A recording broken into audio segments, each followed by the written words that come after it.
Bonjour à tous, aujourd'hui on se retrouve pour une nouvelle vidéo et ça va être sur la motivation.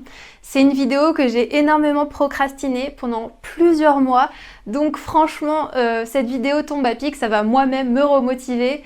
Mais franchement aujourd'hui voilà, je suis trop contente de marquer cette vidéo dans ma to-do list, c'est parfait. Donc je vais vous mettre ici le petit programme de la vidéo, donc ça va être tout simple. Je vais commencer un petit peu par vous parler de mon expérience et surtout du point déclencheur qui m'a fait comprendre plein de trucs et que j'ai trop envie de vous partager. Alors j'ai mes fiches ici et je vais vous parler de mon état un peu cyclique entre déprime et motivation qui fait un petit peu partie de moi. Mais c'est vrai que j'ai un peu cassé ce cercle-là avec un élément déclencheur dont je vais vous parler et qui en a découlé en fait plein de compréhension sur moi-même et j'ai trop hâte de vous partager ça puisque je pense que ça peut vous servir à vous aussi, à vous motiver, à entamer des projets, etc. Donc le mode survie était un petit peu enclenché, je vais vous en parler plus en détail après dans la vidéo. Je voulais changer, je voulais vraiment que ma vie ait un gap différent et comment faire? Comment faire pour casser ce rythme-là que j'avais? Il a fallu casser un petit peu le cercle vicieux, casser la routine. Et ça a été en fait pour moi de prendre des décisions drastiques pour espérer un changement, tout simplement. En fait, je suis passée par du coup cette fameuse zone de confort, ces croyances limitantes, ces peurs qu'il fallait dépasser. Alors j'ai mes petites fiches ici que je vais regarder de temps en temps pour avoir un fil de discussion. Donc, je vais vous parler de mon expérience. Je vais vous donner quelques tips aussi de motivation, de confiance en soi. Alors soit que je me suis... mince le micro soit que je me suis trouvée juste par expérience, soit que j'ai pris de livres, de podcasts, de choses que j'ai vues sur internet. Enfin tout ça, ça va être mis déjà dans la description et je vais vous en parler tout de suite. Il y a aussi des proverbes, il y en a deux que j'ai inventés qui sont vraiment sympas je pense, et il y en a d'autres que je trouve vraiment impactants et ça j'ai trop envie de les partager avec vous. Et la dernière partie de cette vidéo, ça va être sur l'entrepreneuriat, un petit peu mon expérience sur ma propre entreprise. Alors tout d'abord je vais me présenter, moi c'est Enora, j'ai la boutique Ododo Créatif et je fabrique en gros des couchages en tissu pour les animaux, donc ça va être tout ce qui englobe le confort animalier, donc les hamacs, les couffins, les paniers, tout ce qui est doux et moelleux pour les animaux et je suis spécialisée dans les rongeurs, les furets et les lapins. Donc je fais un petit peu de chat et chien mais c'est moins ma cible clientèle. Donc si ce petit bonus entrepreneurial ne vous intéresse pas spécialement, ce sera à la fin, donc vous pourrez le passer. On va commencer tout de suite par l'élément déclencheur. Alors tout a commencé en juin 2021, donc c'était il n'y a pas si longtemps, et en juin je me suis décidée à aller à un Boost Camp. Donc un Boost Camp c'est un petit peu... une réunion, une formation donc d'un groupe pour bosser sur son entreprise. Alors ça peut être, je pense qu'il en existe plein et c'est pas forcément sur les entreprises, mais moi c'était ça. Donc on s'est réunis entre femmes entrepreneuses pour bosser sur plein d'aspects de son entreprise et comme son nom l'indique, ça sert vraiment de boost. Donc moi ça m'est vraiment, ça se dit comme ça ? Oui, en gros, c'était super utile pour moi puisque ça a tout changé en fait par la suite. Ça a totalement changé mon mindset en fait. Et vous allez le voir, tout ce qui suit en fait, ça découle de cet élément déclencheur là. En fait, c'était vraiment la période Corona. Ça faisait longtemps qu'on était tout seul chez soi, même si moi j'avais vraiment l'habitude d'être toute seule chez moi puisque je travaille à la maison, donc dans mon... pardon la plante, dans mon petit atelier. Mais ça a quand même vraiment changé les choses. Du coup, j'ai pris conscience réellement au Boost Camp d'ailleurs que je faisais de l'anxiété sociale. Alors elle était exacerbée ces jours-là, parce que ça faisait longtemps qu'on était confinés chez nous, ça faisait longtemps que j'avais pas pris le temps de bosser sur mon entreprise, donc j'étais anxieuse pour ça, de me retrouver dans un groupe. Déjà, bon, moi je vous le dis tout de suite, j'ai un tempérament introvertie, donc forcément dans un groupe je me sens pas forcément à l'aise, surtout des gros groupes. Et là, bah voilà, c'était intimidant de bosser sur son entreprise. Moi, je savais que j'avais une boutique qui était un petit peu hors norme. Donc voilà, tout ça, c'était anxiogène pour moi. Et en fait, bah, je me suis rendu compte que je l'étais avant. Mais là, je l'ai vraiment vu. Du coup, aller là-bas, c'était un énorme pas pour moi. C'était un énorme challenge. C'était un effort de dingue d'y aller. Et c'était en même temps prendre soin de moi, me dire que, comment dire, c'est pas je le mérite, mais en gros, je peux me faire ce cadeau-là, ça va faire du bien à mon entreprise et à moi par la même occasion. Et franchement, j'ai eu raison, j'ai bien écouté mon intuition d'y aller et mes proches et voilà, ça m'a servi. Alors ici, je vais pas vous parler tout de suite de mon entreprise, de ce que j'ai bossé pour mon entreprise, c'est pas vraiment le but ici, mais en gros de ce qui est sorti de cette expérience-là, c'est que prendre des décisions radicales, ça peut vous aider en fait à changer votre rythme de vie. C'est-à-dire que si vous êtes en ce moment dans une vie qui vous correspond pas à 100%, si vous avez envie de casser cette routine, d'essayer autre chose, autrement, mais que vous savez pas comment faire, et ben en fait, il suffit peut-être de faire autrement. C'est-à-dire de prendre une décision radicale. Et moi j'en ai fait plein depuis juin. Et en fait ça a à chaque fois changé petit à petit ma vie. Et ben vous allez le voir, c'est trop cool. En fait moi je pense que j'avais cette manie et je l'ai toujours, hein, c'est quand même un effort pour moi de changer ça. Parce que je suis toujours en cours de processus, hein, je pense que ça ne s'arrête jamais, c'est un peu le but de la vie, d'apprendre sur soi, sur ses projets, etc. Mais en gros, moi je tourne en boucle sur mes problématiques.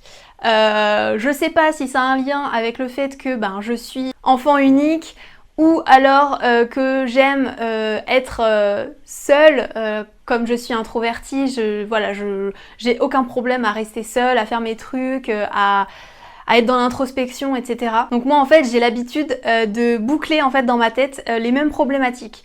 Et c'est vraiment vraiment chiant parce que du coup j'ai toujours les mêmes questions, j'ai toujours les mêmes réponses, c'est toujours le même interlocuteur en face de moi, c'est-à-dire moi-même.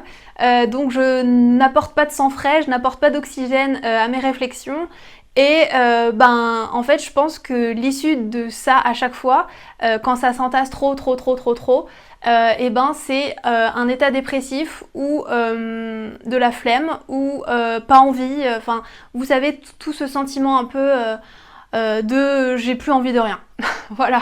Donc pour casser cette routine et essayer autrement, c'est bien d'aller voir des gens. Franchement, moi ça m'aide énormément, mais j'ai pas l'occasion de le faire H24 et puis j'aime pas déranger, j'aime pas solliciter l'aide des autres juste pour m'aider moi-même et avoir un regard extérieur, etc. Enfin, voilà, comme je travaille toute seule à la maison, j'ai pas de collègues IRL quoi, donc c'est pas facile de trouver tout le temps cette aide extérieure parce que oui, il y a la famille, etc. mais c'est pas des collègues entrepreneurs. Voilà, donc c'est important d'avoir des collègues entrepreneurs si vous êtes dans le même cas que moi, mais je pense que vous pouvez transposer ça avec autre chose, hein, si vous avez une problématique autre, vous en parlez à quelqu'un et tout de suite ça vous ouvre le champ des possibles et ça vous aide. Donc j'ai noté un petit proverbe d'Einstein, hein, juste ça, mais qui est trop bien, c'est la folie, c'est de faire toujours la même chose et de s'attendre à un résultat différent. Et franchement cette phrase, c'était tout moi, voilà, je peux le dire au passé, c'était tout moi, c'est que... et franchement à chaque fois je vais faire le biais entre moi personnellement et mon entreprise parce que c'est intimement lié. Dans mon cas, franchement, je peux pas dire que je vis pour mon entreprise comme certains, mais on n'est pas loin quand même. Donc ouais, moi j'étais vraiment là-dedans. Et en fait, ça peut pas marcher. Donc c'est pour ça que je vous dis, prenez des décisions radicales qui vous font changer de cap. Et en parlant de décisions, donc après le Boost Camp qui m'a vachement challengée, j'ai décidé d'arrêter les jeux vidéo. Alors, ça peut paraître un peu bizarre, dit comme ça, mais franchement c'est la meilleure décision de ma vie. Franchement ça m'a grave aidée parce que moi j'étais vraiment une joueuse de fou. J'ai vraiment des stats de dingue sur des jeux, on est franchement entre 1500, 3000 heures de jeu sur des jeux qui m'ont vraiment fascinée. Donc voilà, si Overwatch vous parle, si Team Fortress 2 vous parle, si Left 4 Dead 2 vous parle, voilà, c'est des jeux que j'ai poncé de fou. Pourquoi? Parce que c'était des interactions sociales dont j'avais besoin parce que j'en avais pas forcément dans mon boulot. Ça m'évadait en fait. Ça me permettait de pas penser forcément au quotidien. Je pense que si vous jouez, vous allez tout de suite comprendre de quoi je parle. Voilà, ça nous fait penser à autre chose. Ça permet de décompresser. Enfin voilà, c'est comme regarder de la télé-réalité quoi. Enfin presque. La comparaison est nulle parce que bon dans les jeux vidéo voilà on rencontre des gens, enfin c'est cool quoi. Mais en fait j'étais arrivée à un point où déjà, bon ça faisait longtemps, hein, ça faisait des années que c'était à ce point là, mais je jouais trop, ça prenait trop de place dans ma vie, j'en ai vraiment pris conscience après ce boost camp. Et au-delà de ça, je me rendais compte, j'ai pris conscience que j'étais pas forcément plus heureuse juste après ma session de jeu, que j'étais pas mieux, que ça me mettait pas forcément dans des bonnes vibes, parce que être une fille dans les jeux vidéo, déjà, c'est pas cool, c'est pas cool tous les jours. Et voilà, les interactions sont pas non plus tout le temps hyper bisounours et tout, donc ça te met pas forcément bien. Et en plus, bah voilà, tu peux perdre des games, enfin ça te met dans des situations, dans des émotions qui ne sont pas finalement très importantes et très nécessaires à ta vie, parce que tu as déjà des émotions à gérer dans ta vie, et si en plus tu en as dans un jeu vidéo qui sont négatives, ben, je vois pas l'intérêt. Donc je voyais plus l'intérêt. Et à la force de vouloir s'évader, de vouloir penser à autre chose, eh ben je pensais plus à grandir moi-même, à m'introspecter, à faire des loisirs créatifs, à me challenger sur des trucs, à sortir dehors, à faire des activités. Enfin, en fait, c'était devenu vraiment depuis longtemps, hein, mais la solution de facilité de jouer aux jeux vidéo, quoi. Tu t'ennuies, tu joues au jeu. C'est comme la cigarette, c'est comme n'importe quelle addiction, en fait. C'est, tu sais pas quoi faire, tu joues, t'as une émotion de flemme ou n'importe quoi, tu joues. Enfin, la réponse, c'est tout le temps jouer. Donc c'était pas super sain, je dois vous l'avouer. Et depuis que j'ai arrêté les jeux vidéo, magie, j'ai dégagé énormément de temps. Et en fait, au début, je vous cache pas que je m'ennuyais parce que fallait trouver d'autres activités, et puis même si c'était pas forcément difficile de trouver des activités parce que je suis quelqu'un de manuel et j'aime bien faire plein de trucs, fallait se motiver à les faire. Vous voyez, c'est plus facile de jouer que de faire de la broderie, que de peindre, etc. Faut sortir le matos, voilà. Ça demande un effort. Et quand t'es plus habitué à faire des efforts, c'est compliqué. Mais en fait, l'humain, il s'habitue à tout. Il s'habitue à toutes les routines possibles. Donc il suffit juste d'entraîner son cerveau, d'entraîner son corps à changer ses habitudes et à faire autre chose. Et petit à petit, j'ai réussi à faire plein d'autres choses et à me dégager plein de temps pour tous mes loisirs créatifs, pour défoncer toutes mes to-do list. Et le nombre de choses que j'ai accomplies, que j'ai faites depuis cette décision-là, mais c'est insane. Donc voilà, si j'ai un conseil à vous donner, si vous avez une activité qui vous fait plus de mal que de bien, vous avez peur de faire autre chose pour plein de raisons, juste faites-le en fait. C'est une décision qui doit être radicale. Et il y a un autre proverbe qui dit faire sans rien attendre et non attendre sans rien faire. Ce sera toujours mieux de faire quelque chose que de ne rien faire. Et comme le dit Einstein, de s'attendre à ce que ça change, quoi. Et il y en a une autre aussi, ne pas attendre sa vie et ses rêves.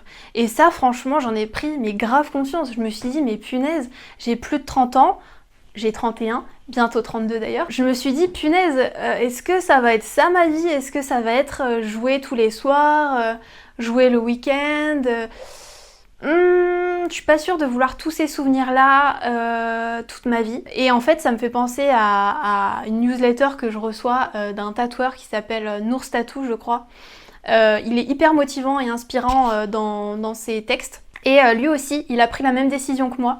Et pareil, ça lui a changé la vie. Donc franchement, inspirez-vous de ça. Je pense que vraiment ça peut marcher pour vous. Et du coup, si vous avez du mal un petit peu à savoir qu'est-ce que vous voulez faire de votre temps libre, moi ce que j'ai entendu comme conseil et ce qui m'a vraiment servi, c'est de se reconnecter à son enfant intérieur.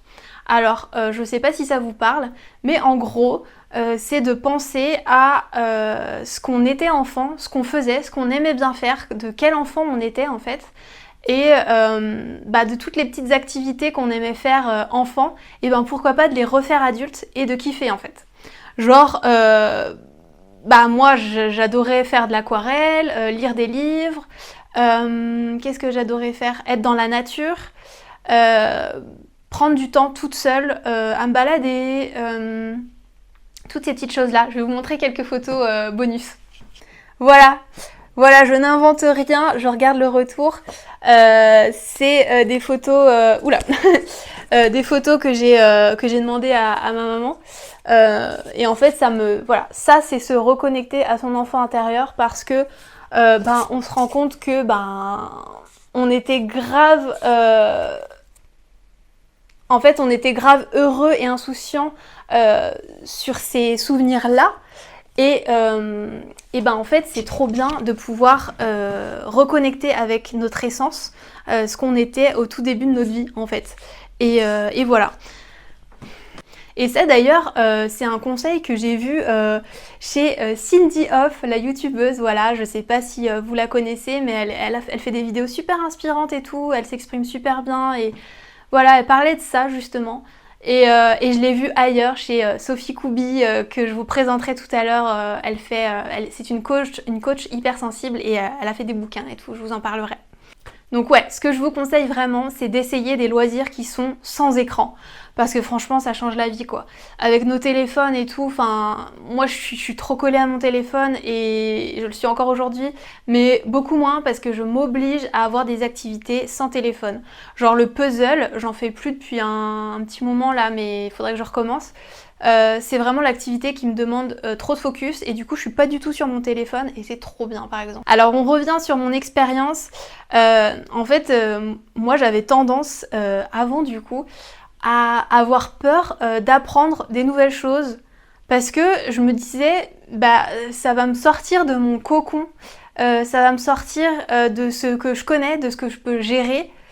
Et du coup, je sais pas si j'ai envie d'y aller. C'est un peu la même chose que la zone de confort. Est-ce qu'on a vraiment envie d'y aller? Est-ce qu'on a vraiment envie de grandir à ce point-là et de tout changer, de tout basculer est-ce que j'aurais pas la flemme? Est-ce que c'est pas trop difficile? Et franchement, je pense qu'il faut quand même avoir le déclic pour se motiver en fait, pour se dire ça y est, c'est le moment, je suis prête et je me sens prête.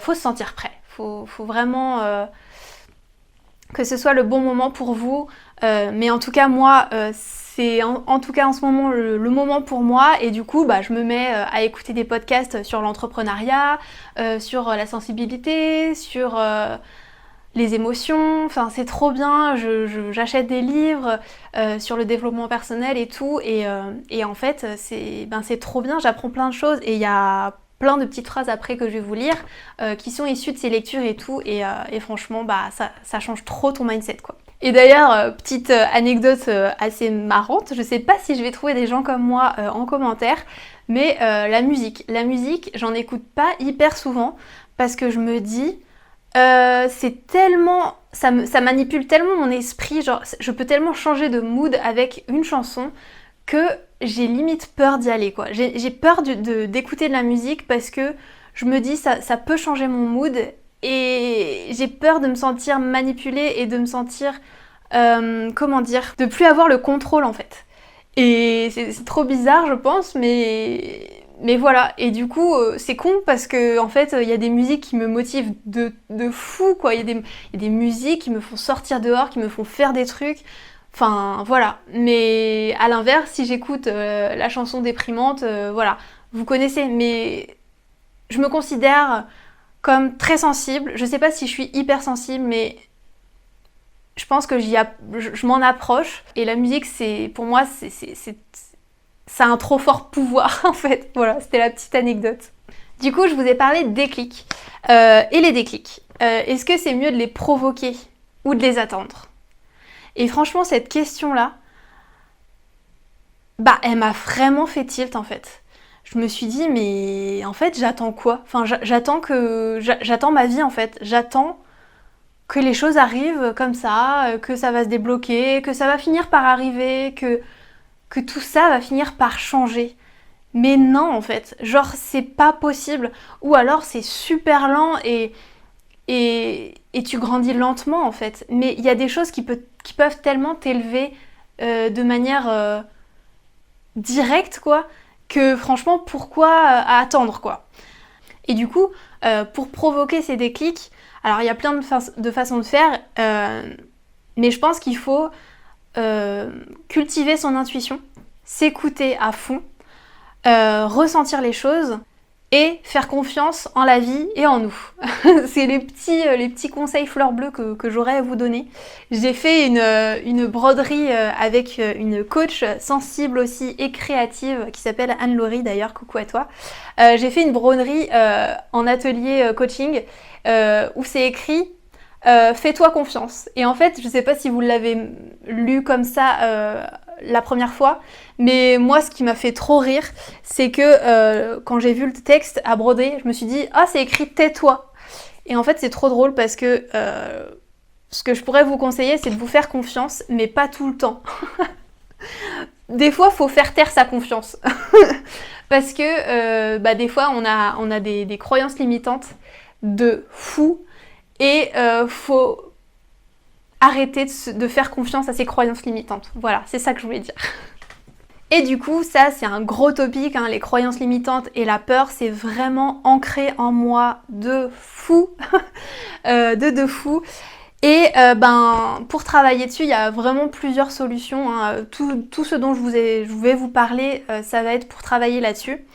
Et déjà, si vous avez l'occasion d'aller voir un psy, franchement, ça aide vraiment. Moi, je l'ai fait pour un truc qui m'est arrivé spécifique et ça m'a vraiment aidé. Si j'avais pu continuer, j'aurais continué parce que c'est vraiment trop bien. Mais il y a voilà tout le développement personnel, les coachs, etc. qui peuvent aider sur plein de topics et c'est trop bien aussi.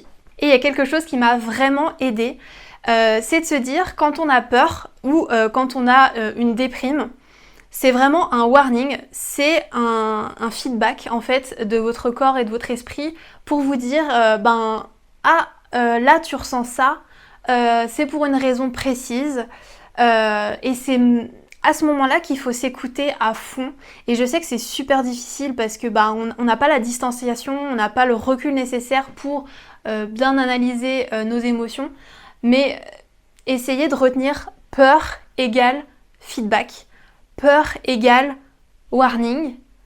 Et peut-être que ce warning-là, c'est t'as peur, mais vas-y. T'as peur, mais est-ce que t'aurais pas envie d'y aller? Et la déprime, c'est complètement un feedback en fait. Là, récemment, j'ai passé 3 semaines à déprimer de fou. J'ai pas réussi à bosser convenablement. Mais en fait, là, cette semaine, je vais mieux et c'est incroyable la différence entre les 3 semaines dernières. Et en fait, avec du recul, par contre, là, parce que moi j'ai encore du mal avec ça, je me suis dit, en fait, j'avais vraiment besoin de repos mental.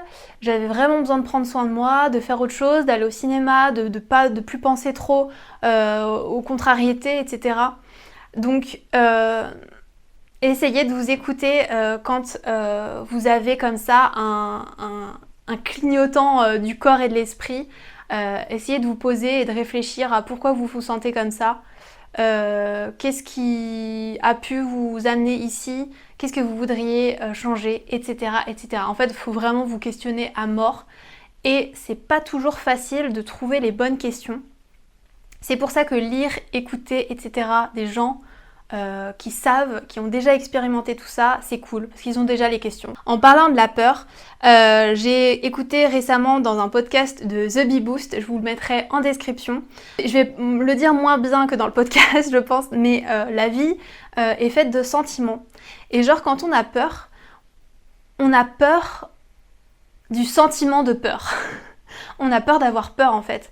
Et du coup, par exemple, je vous donne un exemple concret dans ma vie.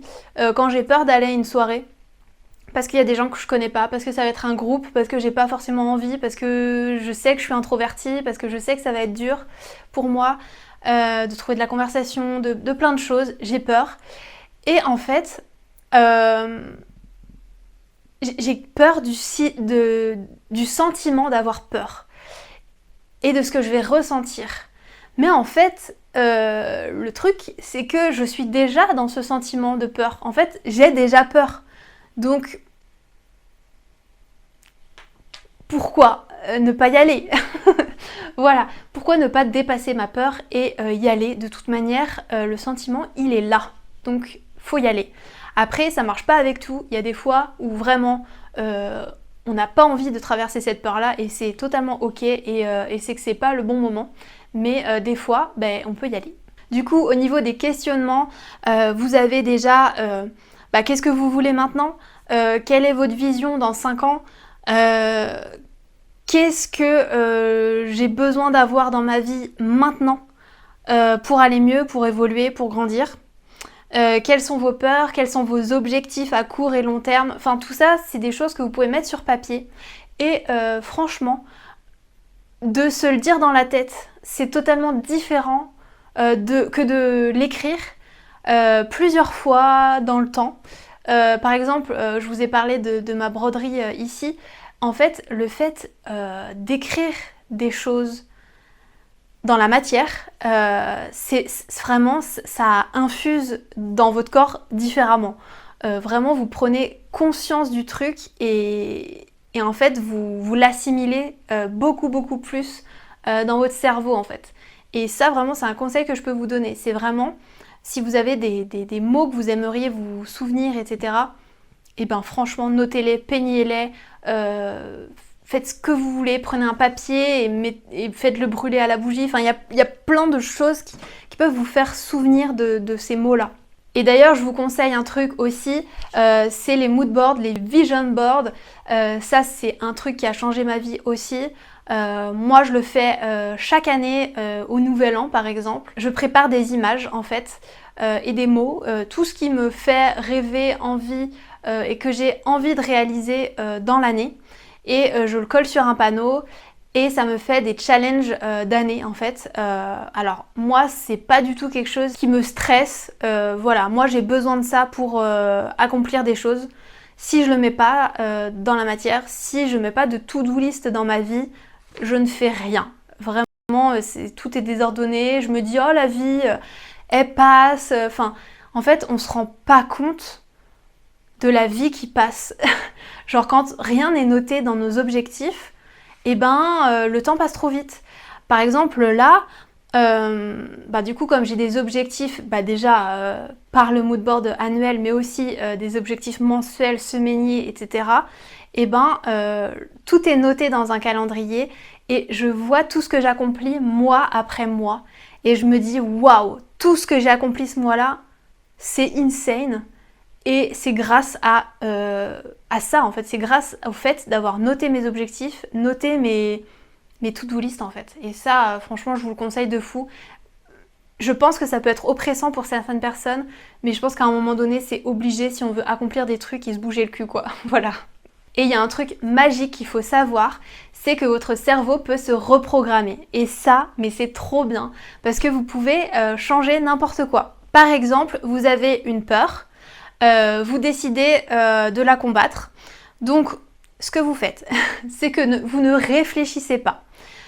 Vous y allez, vous passez à l'action et vous répétez l'opération plusieurs fois. Et en fait, votre cerveau va au fur et à mesure comprendre que cette peur-là, bah en fait, c'est ok, elle a été dépassée, c'était pas si terrible, vous l'avez fait plusieurs fois, ça s'est bien passé, maintenant c'est ok. Et en fait, c'est génial, ça veut dire qu'on peut tout, alors je mets des guillemets, mais on peut tout traverser et surpasser en pensant comme ça, en se disant qu'on peut reprogrammer son cerveau. Et ça, mais c'est trop bien quoi. Et franchement, je confirme, ça marche de fou. Et si vous voulez réfléchir un minimum avant de traverser une peur, je vous conseille de programmer votre cerveau en vous disant, en visualisant ce qui pourrait bien se passer. Ça, c'est ma psy qui m'avait fait vraiment réaliser ça. C'était qu'en fait, à chaque fois, mes peurs, par exemple, au niveau de l'anxiété sociale, c'est que je visualisais à chaque fois le truc en négatif. En mode, ça va mal se passer, je vais pas savoir m'exprimer, je vais pas savoir trouver quoi dire, je vais stresser, je vais avoir peur, je vais pas être intéressante, enfin que des croyances limitantes comme ça, mais à foison, j'en avais, mais des listes et des listes, à ne plus savoir qu'en faire. Du coup, bah la peur, elle prend des proportions mais énormes, et franchement, bah forcément que ça continue de te faire peur parce que tu ne penses qu'à ça. Et en fait, le but, c'est de visualiser ça à l'inverse, de façon positive, en se disant mais qu'est-ce qui pourrait bien se passer à cette soirée-là si je dépasse ma peur. Et au début, c'est très difficile parce que pour passer de l'un à l'autre, c'est super dur. Mais vous verrez que si vous retentez l'opération, si vous réessayez, eh ben ça va marcher et c'est incroyable. Enfin moi, ça a grave marché et je trouve ça, mais voilà, trop dingue quoi. Et là, j'ai deux petits proverbes que j'ai inventés et il y en a un qui est récent et qui est d'ailleurs un peu ma devise sur mon site de photographie Absandre. C'est « La peur est passagère ». Et j'adore cette phrase parce que pour moi, la peur, elle est avec toi en fait, c'est ta passagère. C'est vraiment, elle est tout le temps avec toi, c'est presque ta meilleure amie en fait. Mais aussi, elle sait disparaître. Genre, elle est là, elle repart. Elle est là, elle repart. Donc en fait, c'est pas quelque chose qui dure, c'est pas quelque chose que tu te trimbales H24. Donc c'est cool en fait. C'est qu'elle est là, déjà elle est là pour des bonnes raisons. Comme je vous l'ai dit, c'est un feedback, c'est un warning positif au final. Et le deuxième, c'est une phrase que je trimballe depuis des années et des années et des années. C'est « Rien n'est grave, tout est fort ». Et cette phrase-là, c'est vraiment ma phrase de vie. Pour moi, tout ce qu'on traverse, c'est fort. C'est fort avant tout, parce que c'est de l'apprentissage, on va en sortir grandi. Et ce genre de proverbes, en fait, vous pouvez les garder en mémoire, vous les répétez, et ça va être de l'auto-persuasion, en fait. Et franchement, ça marche de fou. Parce qu'en fait, le poids des mots, il a un pouvoir vraiment incroyable, quoi. Et c'est comme se répéter ses croyances limitantes à longueur de temps, ça nuit clairement à ta croissance, on va dire. Et ça peut marcher à l'inverse, vous pouvez répéter des choses positives et ça va vous ancrer et ça va vous faire du bien.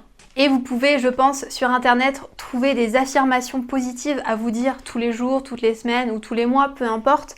Mais moi, ce qui a marché pour moi, alors je dis pas que voilà, tout est bon, maintenant tout va bien, etc. Mais ça aide, c'est de se répéter « je suis capable, je suis assez ». Ma sensibilité et ma force. Voilà, moi c'est les 3 trucs qui m'ont aidée et ça fait du bien. Voilà, ça fait du bien de se répéter ça. Et le pouvoir aussi du « je » dans vos phrases a un grand impact. Genre là récemment, j'ai écrit mes objectifs différemment en écrivant « je vais faire ça, je vais réussir ce truc-là ». Le fait d'écrire ça comme ça et de pas dire projet A, projet B, faire ça, faire ci, en fait ça change totalement le mindset quoi. De se dire que on va le réussir, on va le faire, on va le réaliser semaine prochaine, ça change tout. Voilà, c'est plein de petits détails, de petits tips comme ça qui peuvent vous aider à vous motiver. Et j'ai noté un petit texte d'expérience parce que, alors, En fait, je note plein de trucs sur mon téléphone tout le temps. Alors, c'est des notes en mode une pensée passagère qui me vient, un truc que j'ai lu qui est intéressant, etc. Donc en fait, tout ce que je vous dis là, c'est des trucs que j'ai marqués sur mon téléphone et qui fait une vidéo.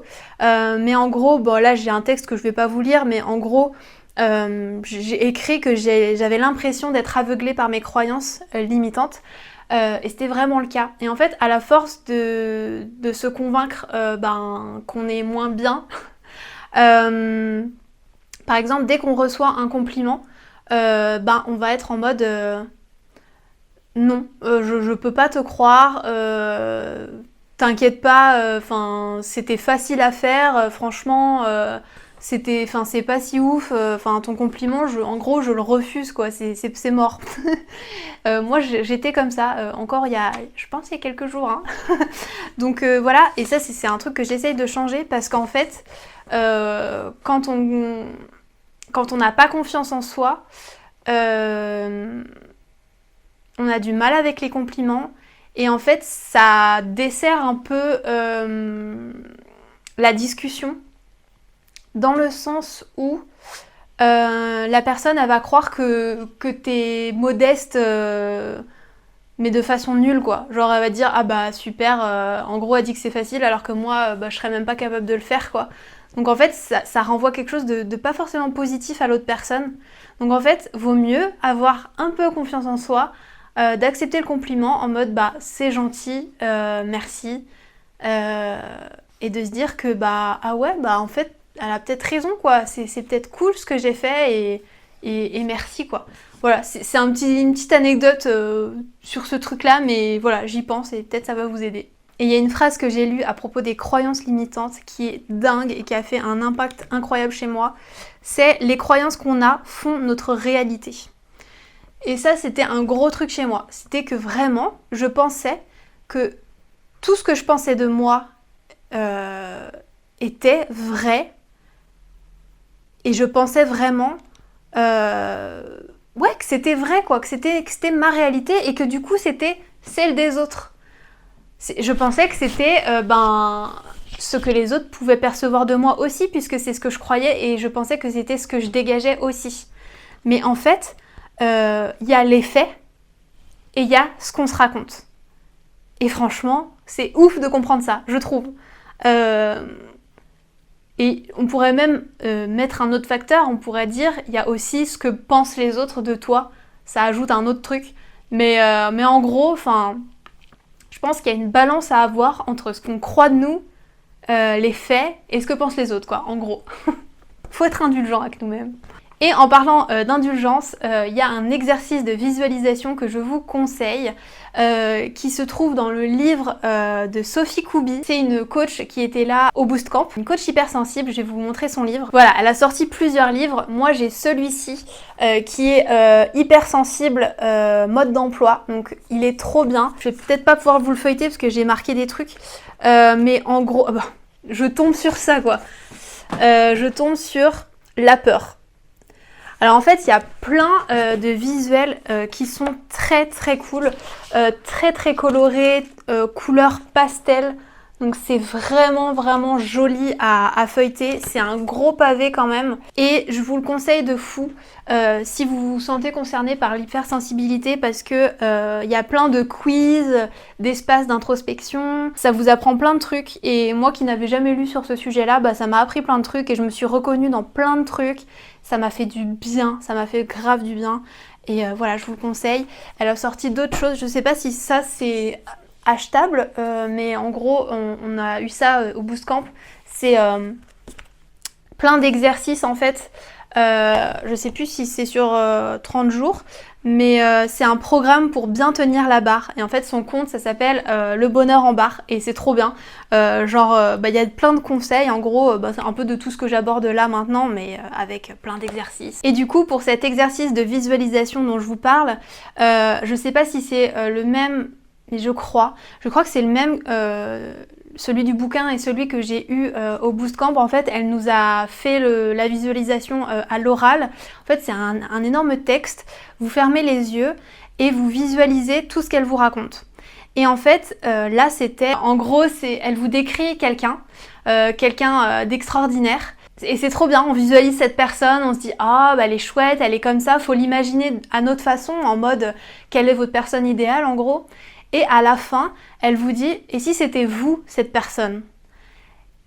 Et à ce moment-là, franchement, j'ai craqué, j'ai fondu en larmes et j'arrivais pas à m'arrêter parce que voilà, pour moi c'est un trigger quoi. Je me dis mais ouais en fait et si et si je devenais cette personne que j'ai envie que j'idéalise, que j'ai envie d'être en fait, ben franchement c'est trop bien quoi. C'est trop bien parce que du coup tu te mets vraiment dans le truc et tu switches en mode ah ouais, moi je peux aussi, moi je peux le faire, tu vois.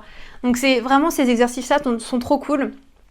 Il y en a d'autres, genre il y en a où c'est si on enlève la question de l'argent, qu'est-ce que tu ferais? Moi par exemple, ma mission de vie, elle serait toujours la même en fait. Genre le confort des animaux pour moi c'est ma mission de vie et elle est très importante pour moi. C'est marrant de constater que ce serait pareil par exemple. Par contre, ce que je changerais, c'est d'avoir la même mission mais de moins souffrir physiquement pour y arriver, c'est-à-dire je ferais moins de couture par exemple parce que c'est un travail éprouvant physiquement et ça me prend beaucoup de temps par rapport au reste. Donc le but de tout ça, c'est vraiment de ne plus s'aveugler de ses croyances, de ses peurs, de plus vivre comme ça et de casser en fait le cercle vicieux, de casser cette routine où vous n'êtes pas bien en gros. Et j'en parlais tout à l'heure de ce besoin peut-être de demander un regard extérieur, de parler à quelqu'un, là je l'ai écrit, genre une rencontre, une discussion peut vraiment tout changer pour vous.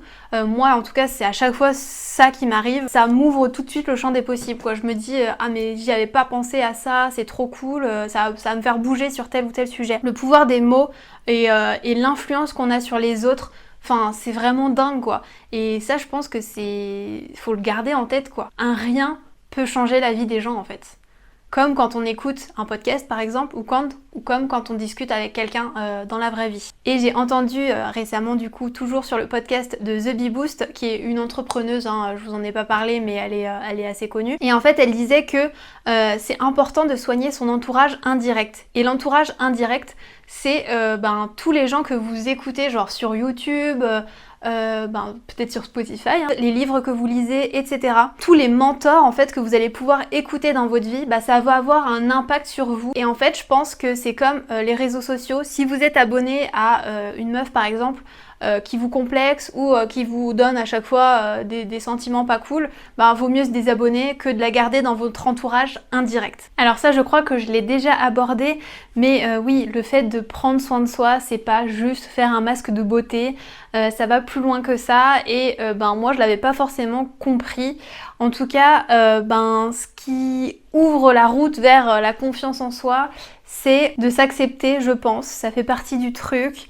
Et ça ouvre plein de portes au final parce que ça change la relation aux autres, ça change la perception de soi et franchement moins de temps on passe à s'apitoyer sur son sort et plus on a du temps pour penser à autre chose, à réussir des projets. Le focus est ailleurs quoi et ça libère l'esprit totalement. J'ai noté un petit point, alors ça n'a pas trop à voir avec le reste mais je sais pas si vous connaissez la communication sans violence mais en tout cas c'est un super truc que ce soit en couple ou avec des amis ou n'importe, c'est le fait de verbaliser ses émotions quand on ressent un truc et je trouve que c'est bien de le faire même avec soi-même en fait et finalement du coup ça s'intègre bien avec le sujet.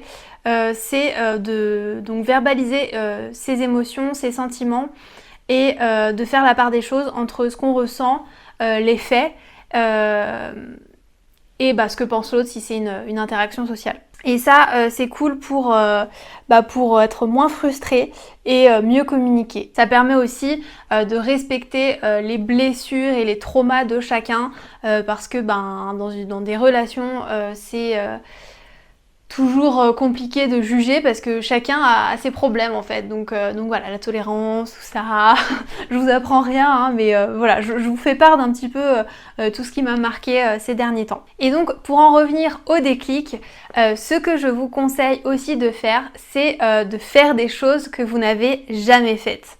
Et ça fait un peu partie du dépassement de peur. C'est bien de se challenger, de s'offrir des portes de sortie à notre routine et de le faire sans attente, sans préjugés et de laisser place à l'imprévu.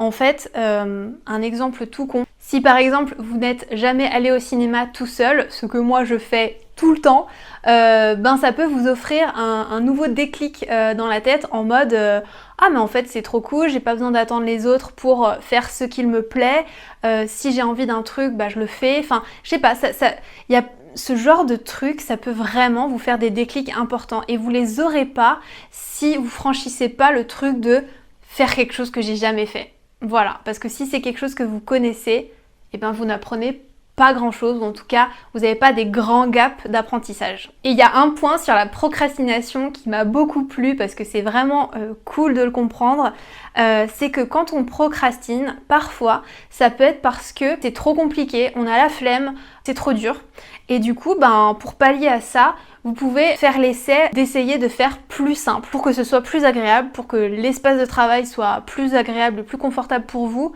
et trouver une manière de faire plus simple. Par exemple, là, je dois tourner un tuto pour mon coffret Do It Yourself et du coup, je m'imaginais faire une vidéo super compliquée et mon organisation était compliquée, du coup, je procrastinais vachement sur le sujet. Et au final, je me suis dit, mais attends, pourquoi pas d'abord faire la photo promotionnelle, ensuite faire ça. Et la manière dont je l'ai découpé a fait que je me suis bougé le cul et j'ai fait les choses. Donc ça, franchement, c'est bien de le comprendre et de l'analyser. Alors forcément, je ne pouvais pas aborder la motivation sans vous parler des to-do list. C'est toute ma vie, j'en ai vraiment littéralement partout, en papier, sur le mobile, sur le téléphone, sur des applications, sur des logiciels. Enfin, j'en ai vraiment partout selon les activités. Enfin, c'est trop bien. Je les découpe en plein de sections différentes, quoi. Et franchement, ça vous pousse à achieve des trucs, tout simplement. Non seulement ça vous pousse le cul, mais c'est une satisfaction, mais sans nom. Et au-delà de ça encore, vous êtes méga fiers de vous quand vous avez fini une tâche. Et ça, franchement, c'est pas négligeable pour le mental. Parce que quand vous réussissez un truc, c'est une réussite. C'est un truc que vous avez réussi dans votre vie. Et franchement, même si c'est un truc tout con, même si c'est aller marcher 5 minutes pour aller chercher mon pain, arroser mes plantes, etc., c'est des choses que factuellement vous avez pu écrire sur un papier, que vous pouvez comptabiliser dans votre journée, et vous pouvez être fier de vous. Et franchement, petit pas par petit pas, vous allez en ajouter, ça va devenir routinier, ça va devenir agréable, ça va devenir facile, et c'est trop bien. Voilà, je vous donnerai quelques petits logiciels en description pour vous aider à faire des to-do list géniales. Alors bien sûr, les to-do list et tous les trucs, les petits tips que je vous donne, c'est à prendre avec délicatesse, faut être indulgent avec soi-même, vous pouvez pas tout réussir d'un coup, hein. Moi je vous parle d'un truc, c'est vraiment sur la longueur, quoi. Faut vraiment commencer petit, quoi. Pour pouvoir rêver grand, faut commencer petit, voilà. Faut savoir aussi se pardonner si on réussit pas un truc, c'est pas grave, on le fera plus tard. Faut savoir accepter on est faillible en fait. Voilà, tout simplement, faut savoir être gentil avec soi-même. Et ça, c'est un autre truc que j'ai lu, genre, il faut savoir être sa propre meilleure amie en fait. Et ça, c'est un truc, je me suis encore dit tilt, quoi. Je me suis dit, mais je suis pas du tout ma meilleure amie en fait. Il y a plein de trucs, je suis beaucoup trop dure avec moi-même et ça va pas, quoi. Donc, pensez à ça. Qu'est-ce que vous feriez à la place de votre meilleure amie pour vous, quoi. Enfin, soyez cool avec vous, quoi. Et reprendre le pouvoir de votre vie, de votre mental, de vos émotions. Alors ça c'est un peu dur, mais enfin voilà, prendre le pouvoir de votre vie, c'est aussi savoir dire non. Ça va avec le package confiance en soi, acceptation de soi et tout. Mais savoir dire non, c'est important. Et je pense que quand vous le sentez pas, quand vous avez une intuition, juste accepter le fait que c'est pas pour vous, c'est pas maintenant, chill, quoi. Il y a un petit livre aussi que je peux vous conseiller qui est les 5 blessures. Je vous mettrai aussi en description. Vous savez, on a tous des blessures et des traumas et c'est sensiblement les mêmes en fait individus. Genre il y a le rejet, l'abandon, tout ça. Et ça en fait, je trouve ça bien de savoir qu'elles existent et de savoir un petit peu lesquelles nous triggerent nous pour pouvoir avancer et mieux vivre les choses par la suite. Genre il y a plein de situations où où vous vous dites ah ouais là quand même ça travaille vachement la blessure de l'abandon, pourquoi, qu'est-ce que du coup je vais faire, etc. Donc voilà, c'est un petit tips de lecture, ça peut vous aider. Et un petit proverbe que j'aime bien, qui fait un petit peu appel à la to-do list, c'est « essayer, c'est déjà gagné ». Et ça franchement ça aide de fou. Et franchement, on est trop fiers de nous quand on a réussi un truc. On peut se féliciter, donc que ce soit à haute voix, à l'écrit, si vous faites du journaling, enfin n'importe quoi. Et ouais, c'est trop cool. Parce que même si vous échouez, ben vous en apprendrez quelque chose sur vous et vous aurez au moins essayé. Et franchement, les choses qui restent dans la tête en ayant peur de l'échec, par exemple, bah c'est dommage parce que du coup, ça encombre votre cerveau et vous aurez jamais la réponse de si c'est bien ou pas bien. Du coup, je reviens au Boost Camp, on avait un exercice qui était de noter ses 50 réussites. Alors, c'était dans le domaine entrepreneurial, mais vous pouvez mélanger entrepreneurial et personnel ou que personnel. Mais en gros, vous listez, 30, 50 réussites et franchement, c'est trop cool. Parce que, alors vous pouvez mettre n'importe quoi, hein, vous pouvez mettre des trucs à la con, enfin franchement, à la fin, on remplit avec ce qu'on a, mais voilà, même les plus petites réussites, ce sont des réussites. Pas besoin de monter l'Everest pour considérer ça comme une réussite, quoi. Et ben de lister ça, franchement, ça fait du bien à la confiance en soi, ça fait du bien à l'estime de soi, et ça c'est trop cool. Et après cette grosse formation de 2-3 jours, ben j'avais repris le goût en fait à l'entrepreneuriat, j'avais à nouveau des ambitions. Je me demande même si c'était pas la première fois que j'avais des ambitions, en tout cas que je le verbalisais comme ça. Et franchement, c'est trop cool d'avoir la niaque de ressentir tout ça, de se sentir boosté. Et j'espère que cette vidéo fera office de boost, même si c'est une longue vidéo, je pense. Voilà. Parce que quand on réussit finalement, ne serait-ce que le plus petit truc de cette to-do list, eh ben, on prend confiance. C'est intimement lié. Et la confiance en soi, c'est beaucoup plus subtil que je m'aime tous les jours, H24, je suis une guerrière. Non, pas du tout. C'est quelque chose qui se travaille, qui fluctue, et c'est pas grave. C'est juste bien d'avoir conscience des choses à ce niveau-là. Et il y a un dernier proverbe que je vais vous donner, c'est « Trust the process ». Alors, mon accent est très français, mais en gros, c'est « Aie confiance dans le processus » en fait.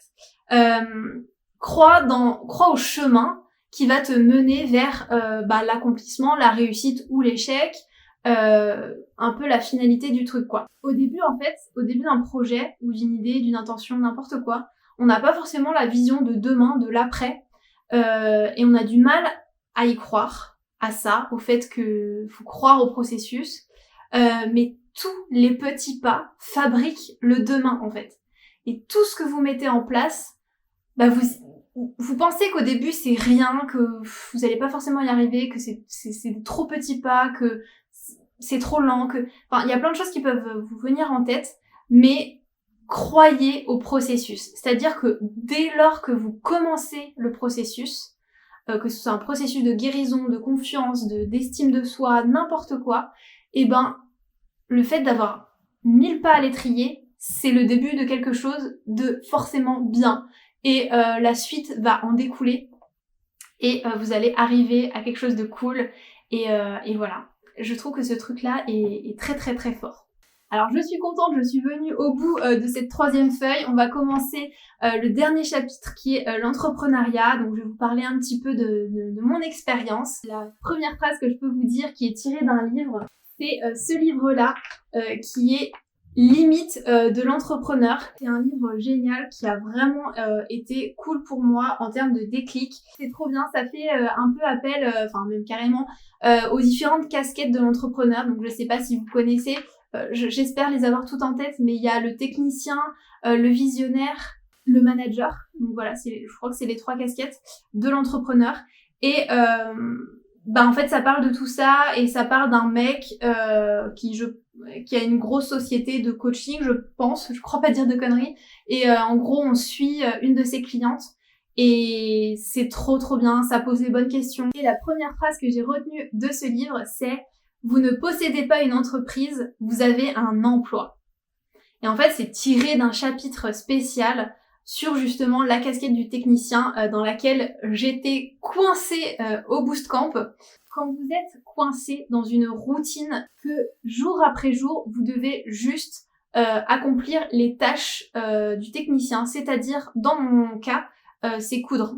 Faire vos commandes, c'est de l'ordre du technicien, c'est-à-dire fournir des produits en fait. Voilà, vendre mes produits, faire les produits, fabriquer les produits, c'est être technicien. Et du coup, la tyrannie de la routine, c'est ce qu'il dit dans le livre, la corvée quotidienne d'une activité sans but.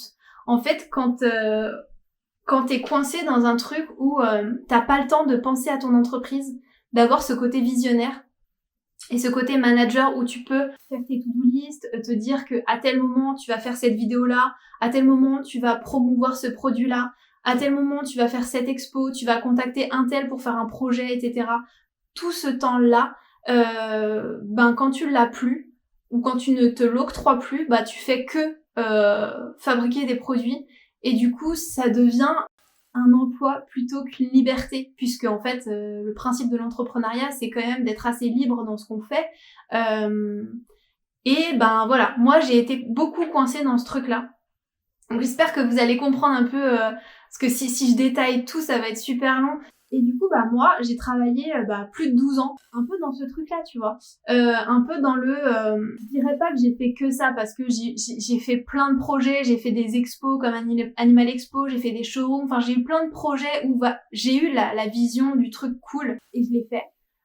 Mais c'est vrai qu'il y a plein de périodes où t'es moins productive à ce niveau-là, et où t'as moins envie peut-être, et où tu te laisses déborder par le nombre de commandes, et voilà. T'es coincé, quoi. Ces périodes-là de creux, moi, ça a tendance à me déprimer. Quand c'est vraiment trop long, ça me déprime de plus être visionnaire de mon entreprise, quoi. De plus, finalement, être à la tête de mon entreprise, mais d'être employée de ma propre entreprise, quoi.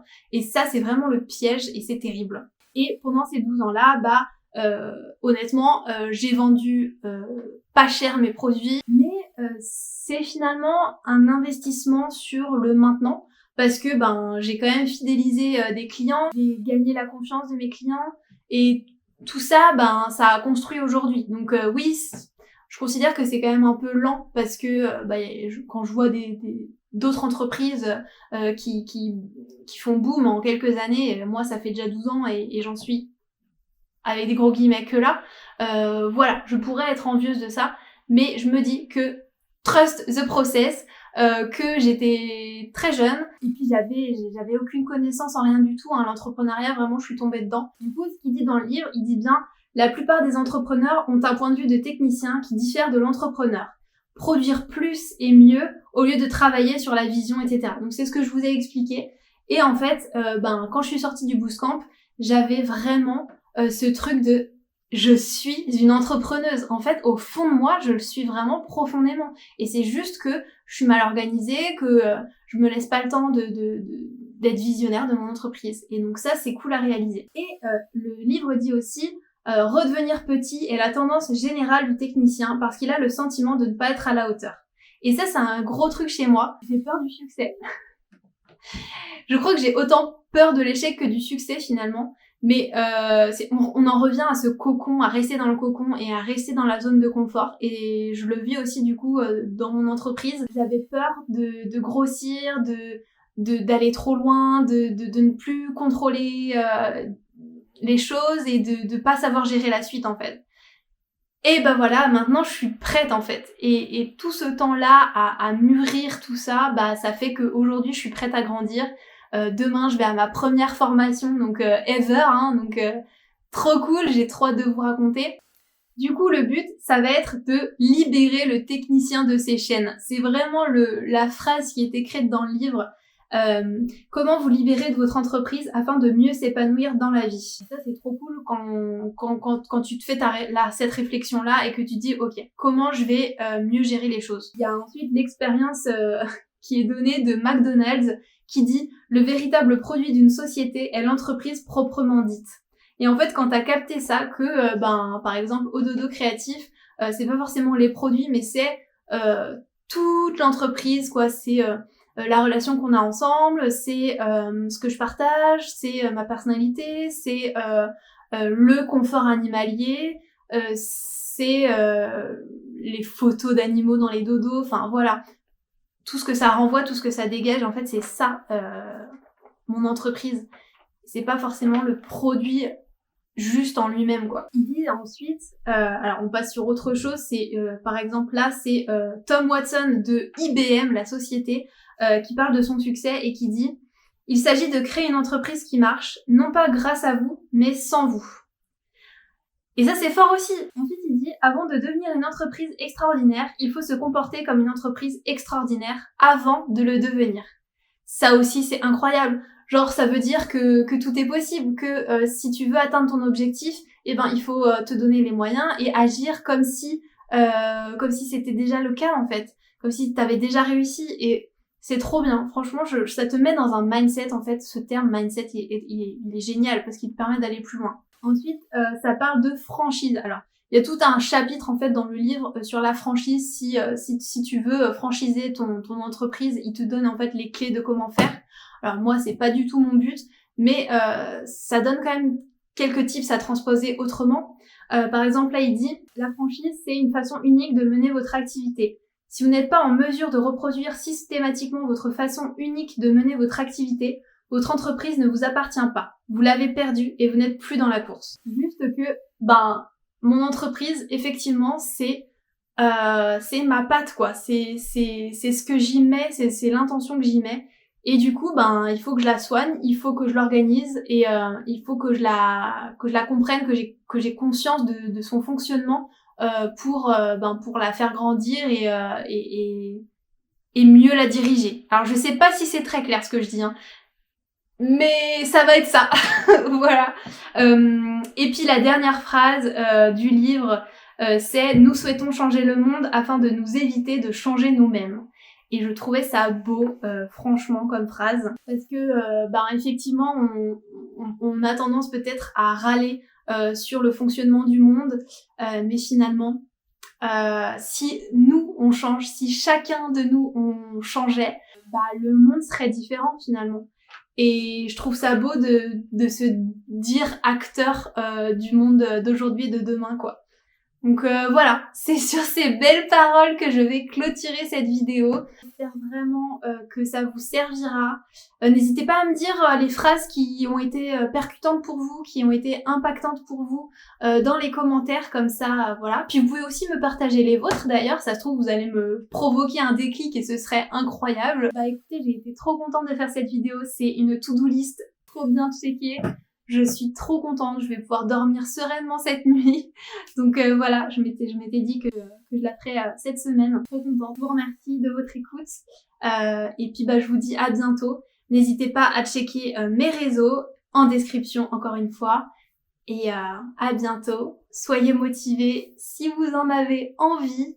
Et prenez soin de vous.